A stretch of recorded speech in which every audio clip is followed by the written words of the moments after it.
Car जय हिंद। बच्चों, आज हम लोग जानेंगे क्षुद्र ग्रह या अवांतर ग्रह क्या होते हैं, जिनको हम लोग एस्टेरॉइड्स कहते हैं। आखिर ये हैं क्या, क्या बला हैं ये क्षुद्र ग्रह? आइए आज हम लोग ये चीजें जानने की कोशिश करेंगे। ठीक है, तो आज हमारा जो टॉपिक है वो क्या है बेटा? क्षुद्र ग्रह और अवांतर ग्रह, जिसको हम लोग एस्टेरॉइड्स कहते हैं। अब ये एस्टेरॉइड्स होते क्या हैं? इन्हें लघु ग्रह भी कहा जाता है। जब ग्रहों का निर्माण हो रहा था तो उस समय जो तत्व शेष बचे या अवशेष के रूप में रह गए वो क्षुद्र ग्रह हो गए। लगभग 4.6 अरब वर्ष पहले हमारे सौर मंडल के निर्माण के समय ही इनका भी निर्माण हुआ था। ठीक है, इनके अधिकतर जो अवशेष हैं वो मंगल और बृहस्पति ग्रह के बीच में हैं, इसलिए उसको क्षुद्र ग्रह पेटी भी कहते हैं। और ये भी सूरज की परिक्रमा कर रही है, जैसे अन्य ग्रह सूरज की परिक्रमा कर रहे हैं, बिल्कुल उसी प्रकार से ये पेटी भी परिक्रमा कर रही है। चलिए मैं आपको दिखाता हूँ ये पेटी कैसे है। मैं एक डायग्राम आपको बना के दिखाता हूँ कि यहाँ पर है अपना सन, ठीक है, फिर है यहाँ पर मरकरी, एम से मरकरी, ठीक है, मरकरी इसकी परिक्रमा कर रहा है। फिर यहाँ पर है वी से वीनस,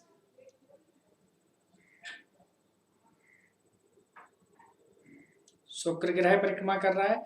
फिर है अर्थ, अर्थ इसकी ऐसे परिक्रमा कर रही है सन के चारों तरफ। फिर आता है मार्स, फिर आता है मार्स, एम से मार्स, तो यहां पर ये मार्स है, ठीक है। और मार्स के बाद है आपका बृहस्पति या जुपिटर, ठीक है। तो ये ऐसे सूरज की परिक्रमा कर रहा है जुपिटर, ठीक है बेटा। अब ये क्षुद्र ग्रह कहां पर है, ये कौन सी बला है, तो चलिए वो भी मैं आपको दिखा देता हूं। अब ये जो एस्टेरॉइड्स हैं इनकी बेल्ट इनके बीच में ऐसे,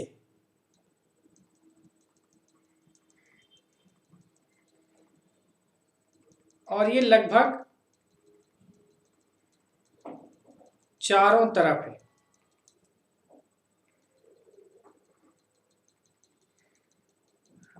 मंगल और बृहस्पति के बीच में ये चारों तरफ है, ठीक है। ये इसको कहते हैं एस्टेरॉइड बेल्ट। तो ये क्या है, this is the asteroids belt, asteroids belt, ये एस्टेरॉइड बेल्ट है बेटा। लेकिन कुछ एस्टेरॉइड्स ऐसे भी हैं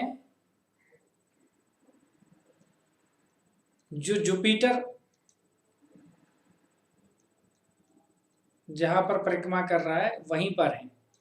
तो इनको बेटा एक नाम दिया गया, इनको बोलते हैं ट्रोजन एस्टेरॉइड्स। ये क्या है, TROZAN, ट्रोजन, ट्रोजन एस्टेरॉइड्स, ये ट्रोजन एस्टेरॉइड्स हैं। तो एस्टेरॉइड्स बेल्ट कहां पर है, मंगल और बृहस्पति के बीच में एस्टेरॉइड्स बेल्ट है। और जो ट्रोजन एस्टेरॉइड्स हैं इसको मैं कलर चेंज कर देता हूं तो आपको थोड़ा सा अच्छे से समझ में आ जाएगा बच्चों। इसको मैं इस कलर में कर देता हूं थोड़ा सा, ठीक है। तो अभी हम आज लोग एस्टेरॉइड्स और ट्रोजन एस्टेरॉइड्स दोनों को हम लोग यहाँ पर समझने की कोशिश आज करेंगे, ठीक है। तो चलिए, मंगल और बृहस्पति ग्रह के बीच में है, ये हमने बात की, आपको अच्छे से समझ में आ गया होगा कि एस्टेरॉइड्स कहाँ पर हैं, कहाँ पर पाए जाते हैं और इनका क्या काम है, ठीक है। चलिए बेटा, अब हम लोग जानते हैं कि इनका मेन फंक्शन क्या है। इनका मेन फंक्शन क्या है, देखिए ये दीर्घ वृत्तीय कक्षाओं में सूरज के चारों ओर परिक्रमा कर रहे हैं। दीर्घ वृत्ताकार कक्षा का क्या मतलब होता है, मान लीजिए ये अपना सन है, ठीक है, मान लीजिए ये अपना सन है, ठीक है।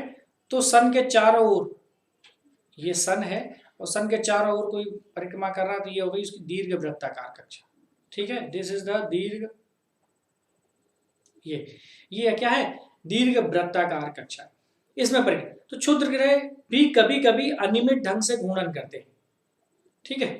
अब पृथ्वी को पार करने वाले अर्थ क्रॉसिंग जो क्षुद्र ग्रह होते हैं, जिनके मार्ग पृथ्वी की कक्षा को प्रतिच्छेदित करते हैं, या कह सकते हैं पृथ्वी के निकट के क्षुद्र ग्रह जो पृथ्वी की ओर गतिमान होते हैं, तो इनकी हमें कई बार निगरानी करनी होती है, कहीं ऐसा तो ना जाए कि कोई क्षुद्र ग्रह आके पृथ्वी से टकरा जाए, ठीक है। तो ग्रहों अगर हम लोग थोड़ा पीछे जाएं तो ग्रहों के विस्फोट के फलस्वरूप टूटे टुकड़ों से क्षुद्र ग्रहों का निर्माण हुआ।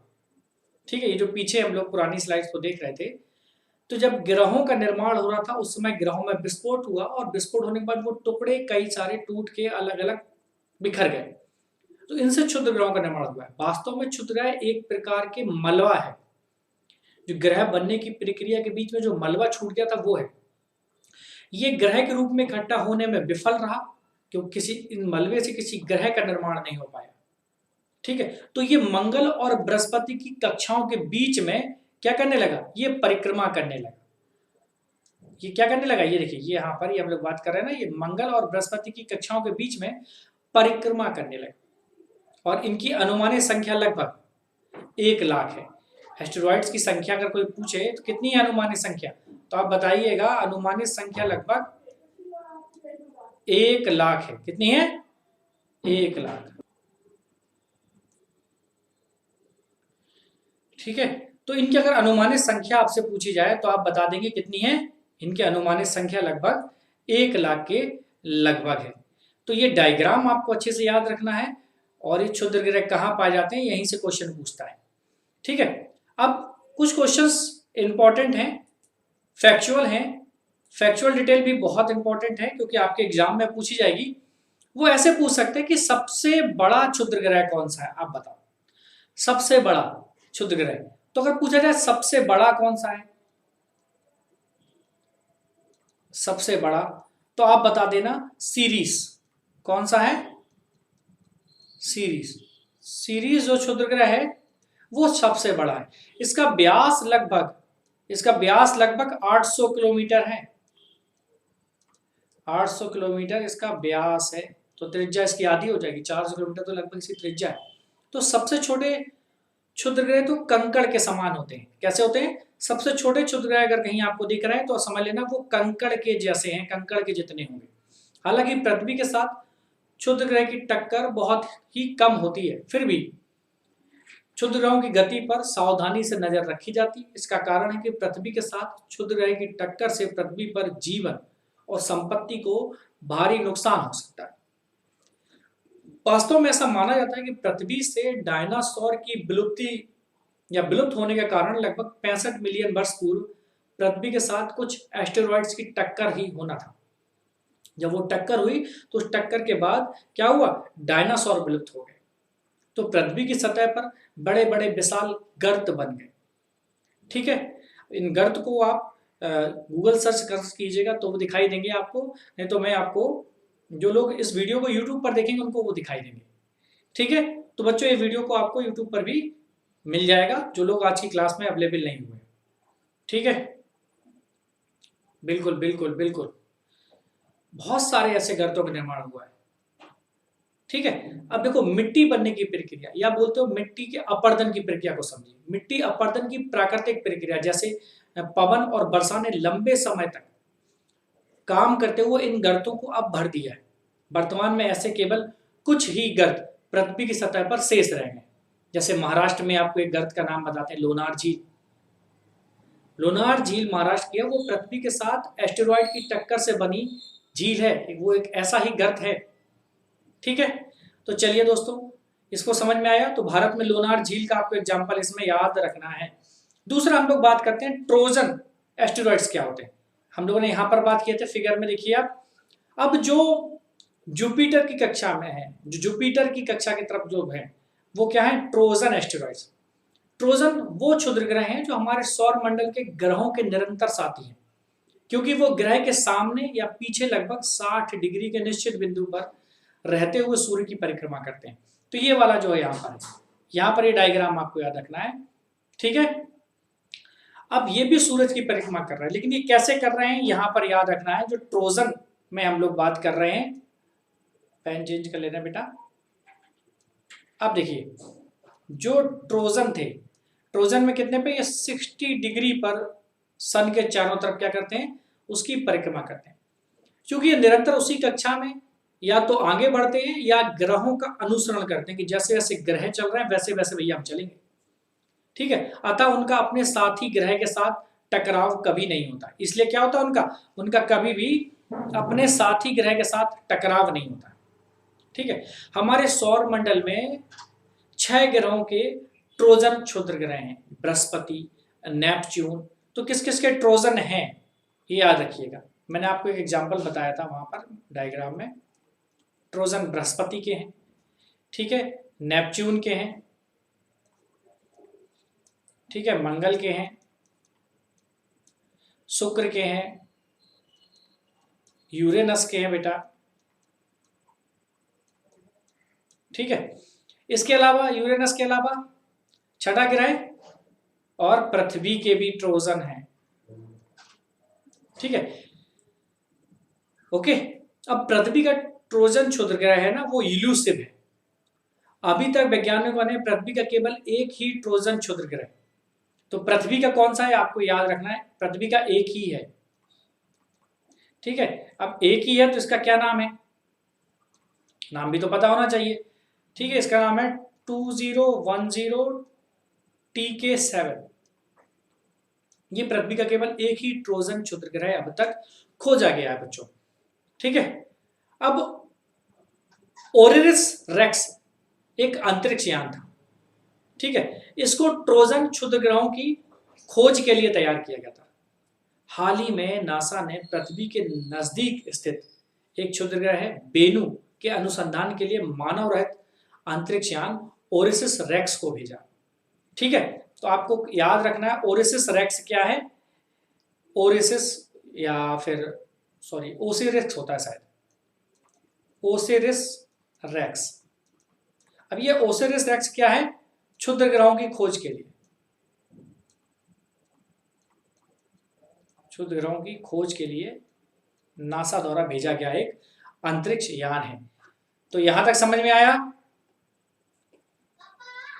यहां तक बच्चों समझ में आया आपको, जल्दी बताइए।